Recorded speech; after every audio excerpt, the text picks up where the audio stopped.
Thank you very much. That was a fantastic introduction and has definitely set the context very clearly for what I'm going to say today. I've been doing this role about 12 months now. I haven't got a background in health. I've got a background in policing, offender management, and possibly my most popular job was collecting student loans for 3 years. So anything's a kind of step up from there. In terms of the work, when I started this role, I had a very early conversation with stakeholders, as you do. And one of the conversations I had was with the King's Fund around the state of data and the understanding of community services across the sector. So it's a great privilege to be back today to be presenting on where we've got to. And I would say this, what I'm not going to present is a finished article. What I'm going to present is our work so far, and we're very interested in views both of providers and a broader group of stakeholders today. So in terms of what I want to take you through, I want to give you a bit of context around the Carter Review, the approach we take to delivering that. I want to share some early data that we gathered from the sector, which hasn't been without its challenges, both for us and providers, and I know a few of you in the room, and I'm sure you would echo that, and then illustrate or highlight some of the areas where we think we need to go next, and that's very much up for debate. I should also say it's been fantastic working with Lord Carter over the last 12 months. I've been on the end of many of his reviews, so it's been great to be in at the start of that process. So the basic approach is very simple, but before I go into it, it's worth putting community services in their context. It's very difficult to actually really isolate how much we spend on delivering community physical health services within the NHS, partly because, as many of you will know, a lot of it sits in block contracts which are delivered by mental health and community trusts. But we think there's about £5 billion worth of expenditure in the community sector, and we think there's about a further £5 billion of expenditure in the private and independent providers just on community physical health. If you take that and put that in any other bit of government, and I've worked in quite a lot of it, that is a huge number.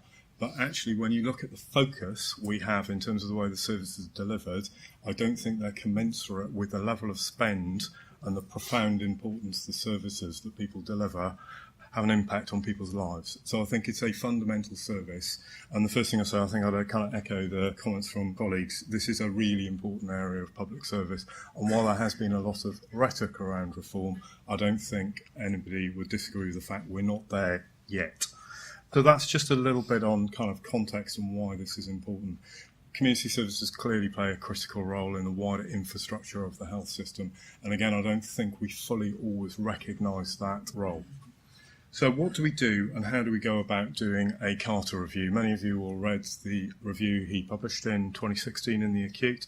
And in some ways the approach is really pretty simple actually. What we first need to do is understand how organisations work. So what configuration of services do mental health community trusts deliver? How are they driven? How are they commissioned? Then we need to understand what good looks like in delivering those services. What is best in class? What are people proud of? And we've had those conversations across the country. And then we need to find and capture that information and benchmark that so we can understand how we take the work forward. And that gives us an insight into where the improvement opportunities are. It's quite an iterative approach, and we work through it in different sections and at different paces, and we do it by working with the sector. You know, I and my team don't have all the answers. The answers are in this room and in providers and with commissioners. So what we do is we run a process of engagement, quite detailed engagement, with 23 trusts to generate that learning and understanding. We've been working on that process for about 9-10 months now. So we are at the point where we are starting to form some fairly, I think, clear views, but those views are subject to challenge around what we think the system looks like. So when we then look and take a step back at our starting point, what did we find? Well, first, as colleagues in the King's Fund said, we've got a very complex system and we have highly fragmented provision. That means it's really quite difficult to get your arms around what community services are actually delivering and the value they add to the sector. We know it's there, but it's pretty tricky to get hold of. We have very limited outcome data and relatively limited national standards. And we have then possibly the biggest challenge when you're looking at it from a very efficiency perspective is there are no consistent service line definitions or specifications. Therefore, it is incredibly difficult to benchmark like with like. And actually, coming into the sector, it's really genuinely quite difficult to understand what different organisations are delivering relative to each other or within a population base. So other than saying this is all a bit difficult, let's not bother, what do we do? Firstly, as I said, we focused on engagement. We got out there, we talked to people, we wanted to understand what they felt good really genuinely was, and we focused on primary data capture. Inevitably, given the state of data within the sector, we have been able to establish at this point relatively limited opportunities for improvement where we can evidence that through clear benchmarks. That's not to say they're not there, but the data that is available in the system makes it really, really quite challenging to absolutely pinpoint where a provider can potentially drive forward improvement on a kind of technical efficiency basis. I should pause as well just to say our main focus of this work is technical efficiency. It is about the detail. It's about how you translate more of your inputs into additional outputs. It should be done so in the context of outcomes, and those are critically important, but it's that relationship between inputs and outputs and how we drive that forward is really the focus of our work. So, what have we found? Well, the first thing to say is, what data did we look for? I thought this was fairly naively coming into the sector, a relatively straightforward request. We asked people what services did they deliver, how many FTE did they have, and what their key outputs were.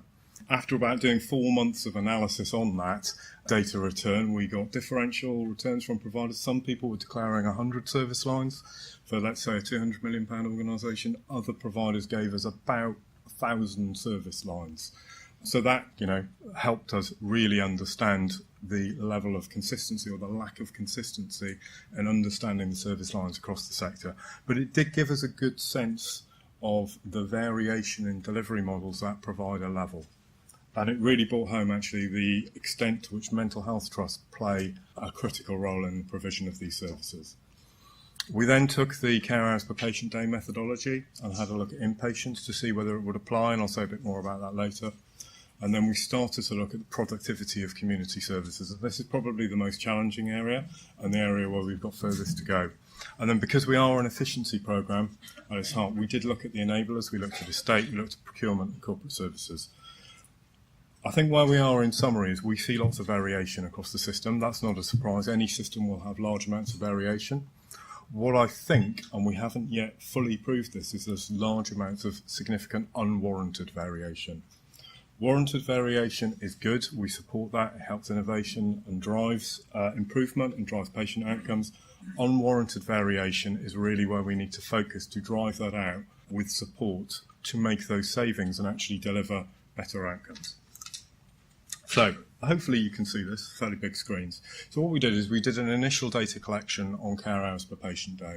And broadly, this looks at the number of hours we are putting in on our wards relative to the number of patients we have. And what we found, both on adult mental health and in particular community, was there was a large variation in the levels of staffing on ostensibly similar types of wards. And there was a variation both in terms of the register staff and HCA staff within those wards. On community, it was particularly interesting because we found there was no standard nomenclature, there was no standard definitions of what a ward did and what it was trying to achieve, which meant actually comparing like for like was even more challenging. But what this does clearly demonstrate is there's a large variation in the amount of hours and resources we're putting in. I haven't actually got the picture up on the slides today. The other big finding from that, and the one we're taking action on immediately because we do think there are opportunities for relatively quick efficiency to be made, is around rostering. So when each ward of the 550 that we put together, we asked providers to give us a manual data collection of the number of staff they actually put into that ward against their planned establishment. And we got them to do that every single day. We also asked people to give us the flow through the wards and a sense of the acuity on the mental health side. Interestingly, that data wasn't robust enough for us to use, but it's something we'd like to come back to. What we found when we looked at that is there was significant use of bank and agency, and depending on the type of ward, often small isolated wards were running well under their core establishments. Often wards were running over, and you saw quite a heavy reliance of bank and agency, particularly sometimes on the weekend. We also deliberately chose to run it across half term, and we saw a big marked difference between the week pre-half term and the week during half term. What that indicated, we felt, is your cost per care hour across the sector was relatively high given the amount of hours you were putting into that ward. So by using bank and agency, which is more expensive, cost per hour, the overall cost of running that system was too high. We then put in place a rostering collaborative with the cohort, those people who had inpatient wards, and we've been working with them to improve their rostering. We've started to have some really positive goals. Lots of people weren't locking down their rosters at 6 weeks. Lots of people, the classic was local rules. So there were so many local rules that the auto-roster system would fail to operate, thereby requiring ward managers to spend hours replanning their rosters on a very local basis. We think, and we're getting some fairly positive results from working with the collaborative, that by paying attention to rostering, both on inpatient and actually in the community as well, we can strip out some of those costs associated with high levels of bank and agency simply through better planning. So that's the first bit we're looking at in terms of care hours per patient day. The next phase is we've gone out to all community providers and all mental health providers to ask for all their data for all wards. We're currently working our way through 1,500 wards, and we will have similar snapshots, not from a manual collection, but from an automated collection, showing people's actual rostering pattern. That's not something we'll do routinely, that's not something we will do all the time, but we're using it to generate an evidence base to really understand the capacity in the system. One of the starkest things, as I mentioned earlier, was that when you have an isolated ward, be it mental health or be it community physical health, the costs of running that ward are extremely high and it is very difficult to staff. It's not to say we should immediately close all isolated wards, but that is to say that we should have a look at the structure of the inpatient units across the system with a view to both delivering efficiency and the right patient outcomes. We have also found one ward that's fundamentally broken care hours per patient day. I always ask this question, I never get an answer, so I'm not going to bother this time. The reason why it broke it was because they had no patients, but we had an inpatient unit without any patients at all that appeared to be staffed. So there are fundamental issues around the configuration of the sector. It wasn't a small island, to be fair, so there is some legitimacy to that, but it does underline the point that we need to think about how we use our capacity in the system. Probably the most difficult bit that we've been working on for the last 9 months is to get a sense of what actual community productivity looks like. There's obviously a great amount of information from NHS benchmarking. We've been working closely with benchmarking to understand and get access to that data. What we wanted to do was look at a much more granular level than NHS benchmarking allows. So with cohorts, I think broadly willing acceptance, we pulled all the data from the core IT systems about community productivity.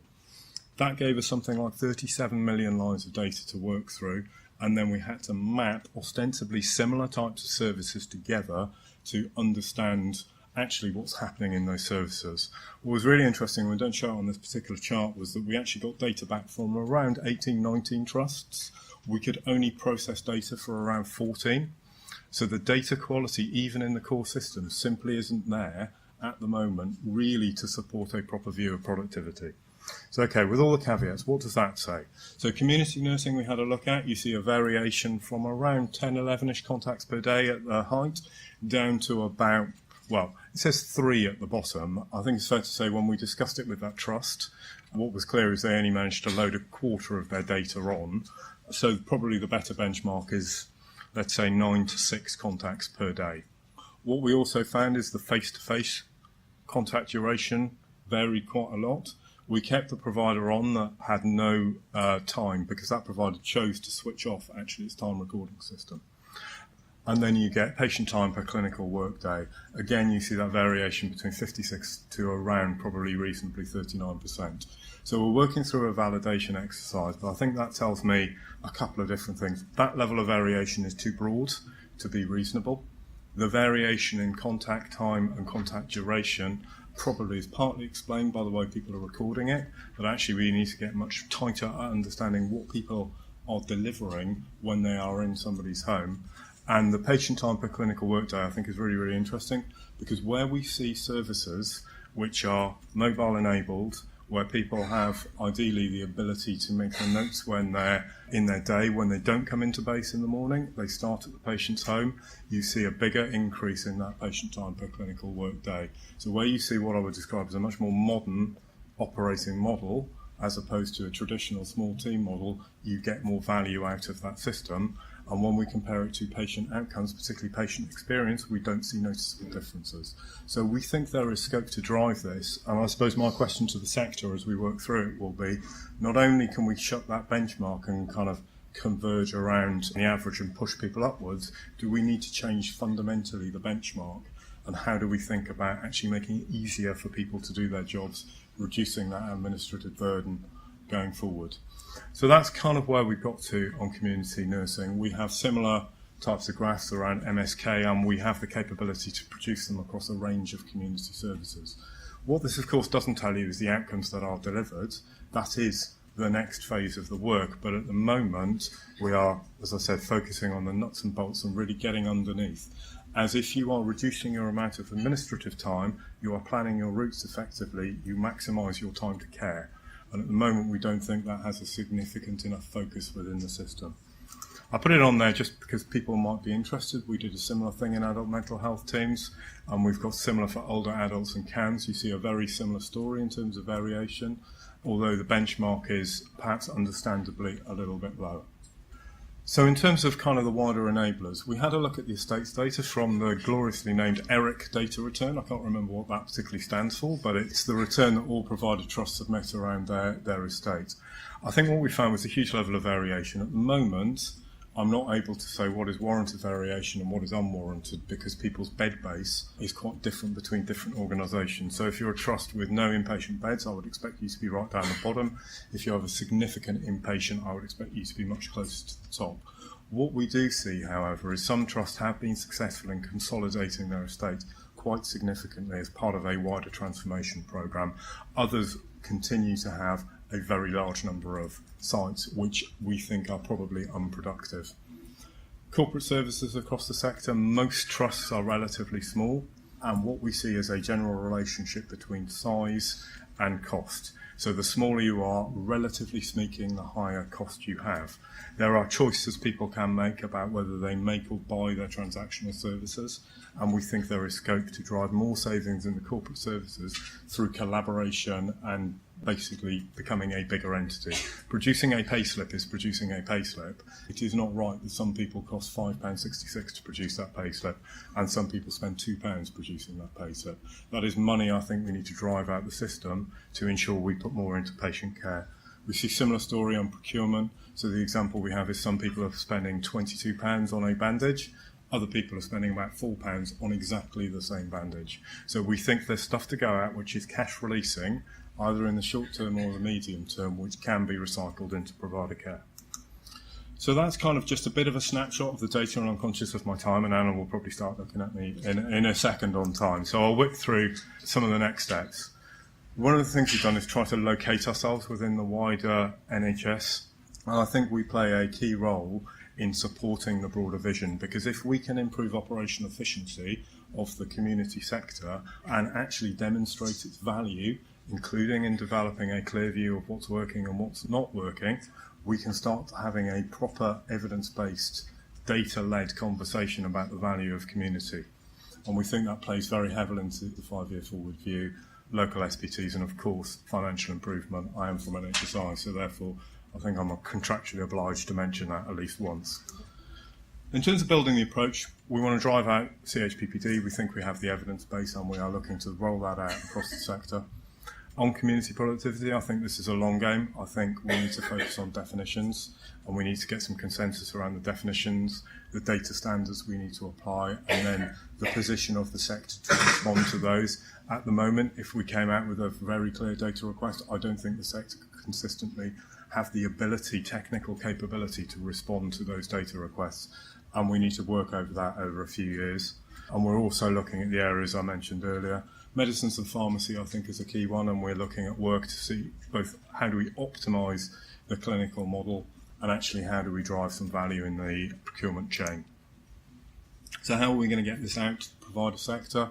We're working on the model hospital. It's there for acutes and we're building the acute. We have now made it capable of, so previously when I started it wasn't accessible with the Community Mental Health Trust. It now is accessible, and over a period of time we're looking to extend relevant compartments as they apply to community and mental health. So we've just loaded the corporate services data on. We will load the next round of the ERIC database and we will build out We also need to do a lot of work to expand the clinical service lines to cover the community-based clinical service lines. That will be done as and when we start generating that reliable data, but it's a work in progress and it will be done iteratively. So outcomes and pathways. We are working with the Getting It Right First Time programme, and we are interested in exploring how the work they're doing in predominantly the acute sector needs to start thinking about community-based care. That will be a challenge because of the data, but I think it's the right challenge to present back to them, and we're also starting to set some work up around mental health. We've got a specific programme of work around wound care. I think I've found about 10 different numbers around how much money we spend on wound care across the system. One of the things we're very clear, and we asked a lot of providers about it, was their grip on that particular pathway. I think it's fair to say was varied. The amount of people that routinely collect the numbers, the type, the heal rates, and have very clear clinical pathways when we talk to our trusts was very limited, and we are fairly sure there is quite a lot of scope to do work across that pathway to drive out money and deliver better outcomes. The way we're thinking about it is we can do some pre-work as a sort of precursor to a full Getting It Right First Time exercise. And the final bit I wanted to touch on before opening it up to questions was around enabling productivity. We have in all of our conversations inevitably had lots of conversations about commissioners rather than with commissioners, though we have started to talk to commissioners. Obviously there's a huge range of commissioning specifications and KPIs. The particular example I always use was there was one KPI per 1.5 FTE. That particular organisation we were talking about had 9,000 staff, so you can probably do the maths yourself about how many KPIs that organisation was having to respond to.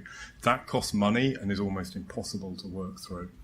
So we're talking to NHS England and Right Care about how we get a smarter, simpler commissioning model and get more standardisation, because without that standardisation, it's going to be hard to drive efficiencies through the sector, in my view. We need to get smarter on demand and capacity modelling. There are some trusts out there with some brilliant demand and capacity models. Other trusts don't have that capability, and we think that's fundamental in terms of running an effective, efficient business. And then finally, the focus on information technology and digitally enabled. I don't come from the NHS, but I was surprised when I joined the NHS around the state of digital rollout, particularly within the community sector. Some trusts have got it, they're delivering it. Even those trusts with that mobile and digital capability say they've got further to go to drive out the benefit. Yet I see other services who are still operating on paper. The patient experience is incredibly poor, and the productivity, I think, is very poor. And it's not as uncommon as I was anticipating. And that, I think, is probably the key to unlocking operational efficiency within the system overall. So what would I say in conclusions before I open it up? We're partway through it. Getting the data has been a real challenge, but we feel like we're making some progress towards that. I think there's a broad support from providers for the work we're doing, though inevitably some challenges. I'm sure some of those providers we're working with in the room may want to make a comment on that. And we think we're on the right track, but this is nowhere near finished. So I really welcome views from you guys about the direction of travel and where you see the key challenges.